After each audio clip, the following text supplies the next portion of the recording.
Les détresses respiratoires sont des événements qui peuvent survenir en milieu hospitalier. Elles se présentent souvent à l'unité des soins palliatifs, mais aussi dans d'autres unités de soins. La détresse respiratoire est souvent évaluée par le personnel infirmier. Il est important de bien la reconnaître puisqu'un traitement rapidement administré atténuera l'ampleur de cette situation anxiogène. De plus, il faut éviter que les proches du patient gardent le souvenir de l'être cher en détresse respiratoire non soulagée. Cette vidéo démontrera comment bien reconnaître une situation de détresse respiratoire, que faire lorsqu'elle survient et quelles sont les options de traitement. De cette manière, vous serez mieux préparé à gérer de telles situations.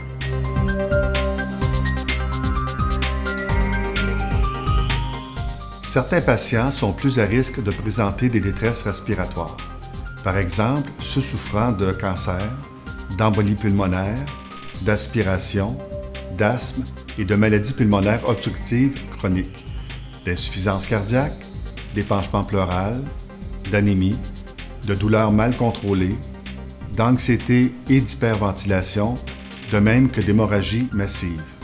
Il faut tenir compte de ces facteurs de risque et être plus vigilant dans ces cas. Lorsqu'un protocole de détresse respiratoire est prescrit, il est essentiel d'en discuter calmement avec le patient et ses proches avant qu'une telle situation ne survienne. Il est important de choisir un moment et un endroit appropriés pour aborder ce sujet délicat. Il faut expliquer que le protocole n'a pas pour but de provoquer le décès du patient. S'il décède, ce n'est probablement pas la médication prescrite qui est en cause, mais bien l'insuffisance respiratoire sévère. Il est aussi important d'expliquer l'effet de chacun des médicaments du protocole sur les symptômes du patient. Mourir étouffé est l'une des principales peurs des patients en fin de vie. La détresse respiratoire est caractérisée principalement par une dyspnée grave. Une dyspnée est une sensation subjective d'inconfort ou de difficulté à respirer qui dépend, entre autres, du niveau d'anxiété du patient. Les propos du patient, les signes et les symptômes sont donc les seuls indicateurs permettant de juger de la nécessité d'administrer le protocole de détresse respiratoire. En effet, les données objectives, comme la saturométrie, peuvent ne pas refléter adéquatement la détresse vécue par les patients présentant de la dyspnée.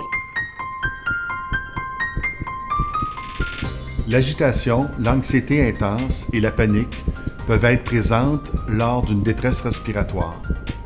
Lorsque la fonction respiratoire se détériore, on remarque une tachypnée et un effort respiratoire appelé communément tirage. Notez le mouvement amplifié de la région claviculaire.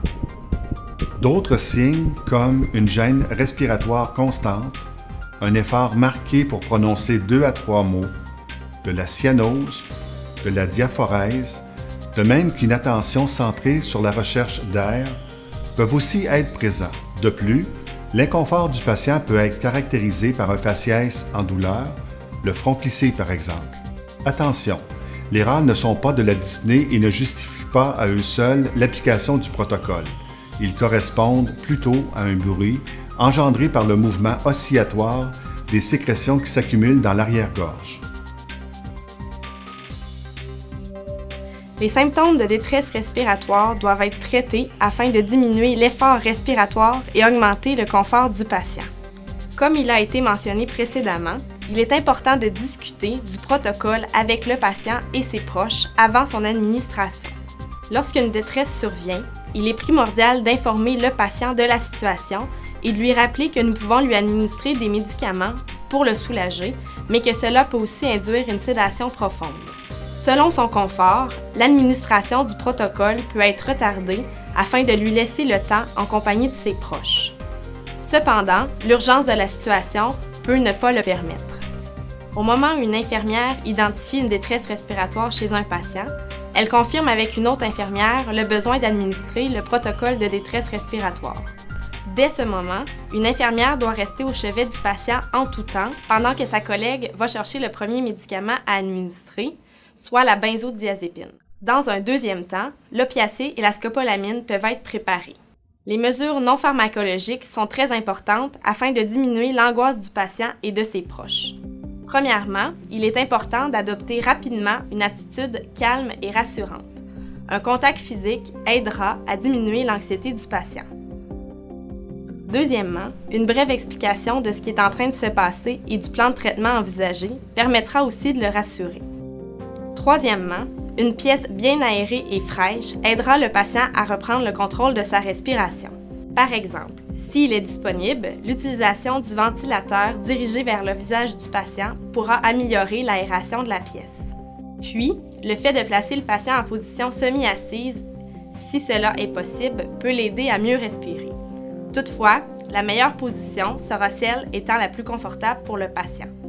Enfin, privilégiez la lunette nasale car elle est habituellement mieux tolérée par les patients que le masque d'oxygène, celui-ci pouvant donner un sentiment d'étouffement. N'oublions pas que notre objectif est le confort du patient et que la saturométrie n'est pas utile dans ce contexte.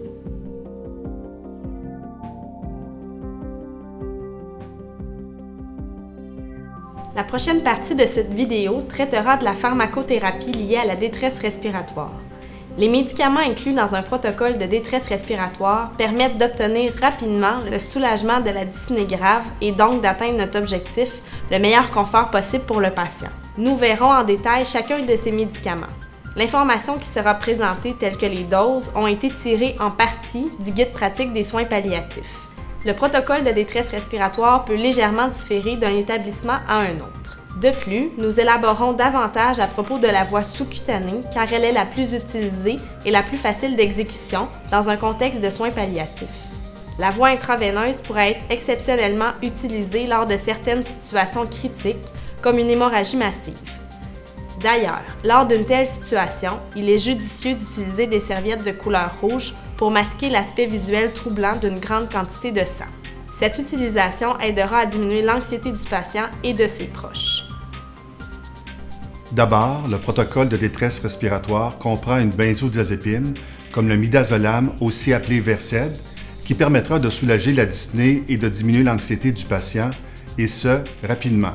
Aussi, ses propriétés amnésiantes pourraient permettre au patient d'oublier certains éléments de cet événement anxiogène. La benzodiazépine doit être le premier médicament du protocole à être administré. Elle permet de calmer le patient rapidement pendant la préparation des autres médicaments. Le midazolam est à privilégier car il a un début d'action plus rapide que la majorité des autres benzodiazépines, comme le lorazépam, aussi appelé Ativa.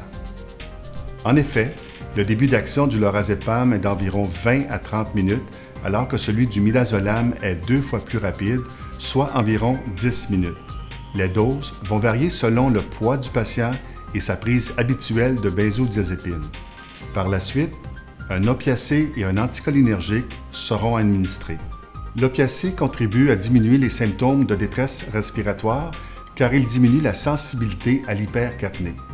Il possède d'autres actions complémentaires telles que des effets analgésiques et anxiolytiques. Les médicaments de choix sont la morphine ou l'hydromorphone. Préférablement, on utilisera l'opiacé déjà prescrit au dossier du patient s'il en reçoit. Les doses vont varier en fonction de la dose d'opiacé que le patient reçoit habituellement. La scopolamine, qui est un anticholinergique, sera administrée en même temps que l'opiacé afin de diminuer les sécrétions bronchiques et pharyngées du patient. Son effet asséchant aidera à diminuer la production de sécrétions. De plus, la scopolamine a un effet sédatif et amnésiant qui contribuera au confort du patient. Il est possible que la présence de râles persiste malgré l'administration de scopolamine. Il est important de savoir que ces râles ne sont pas incommodants pour le patient. L'utilisation de succion n'est pas une mesure utile pour augmenter le confort du patient en fin de vie, car elle peut être perçue comme une agression par le patient et ainsi augmenter ses sécrétions. Elle sera utilisée seulement si cela s'avère absolument nécessaire.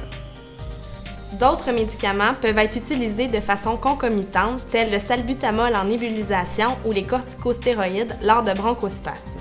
Il est aussi possible d'utiliser le furosémide par voie sous-cutanée lors d'insuffisance cardiaque.